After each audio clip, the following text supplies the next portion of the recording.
নবী সাল্লাল্লাহু আলাইহি ওয়াসাল্লাম বলেন, ধৈর্য ও স্থিরতা আল্লাহ তাআলার পক্ষ থেকে, আর তাড়াহুড়া শয়তানের পক্ষ থেকে।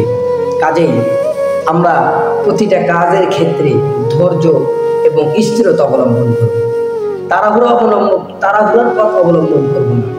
কেননা নবী সাল্লাল্লাহু আলাইহি ওয়াসাল্লাম বলেন, তাড়াহুড়া এটা হলো শয়তানের পক্ষ থেকে, আর ধৈর্য ও স্থিরতা এটা হলো আল্লাহ রাব্বুল আলামিনের পক্ষ থেকে। ধৈর্য ধারণ করলে অবশ্যই সাহায্য আল্লাহ তাআলা আসবেই, কারণ আল্লাহ রাব্বুল আলামিন বলেন, স্বয়ং ধৈর্যকারীদের সঙ্গে আমি আছি।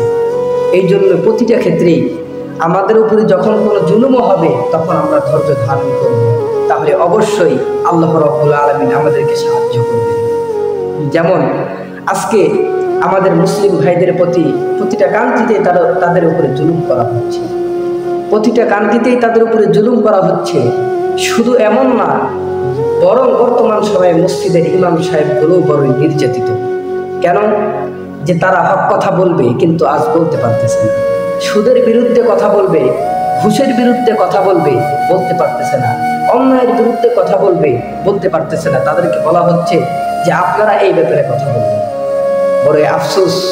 তাহলে এই ব্যাপারে কথা বলবে না, কিসের ব্যাপারে কথা বলবে? চুরি করার ব্যাপারে কথা বলবে, সুদের পক্ষে কথা বলবে, ঘুষের পক্ষে কথা বলবে।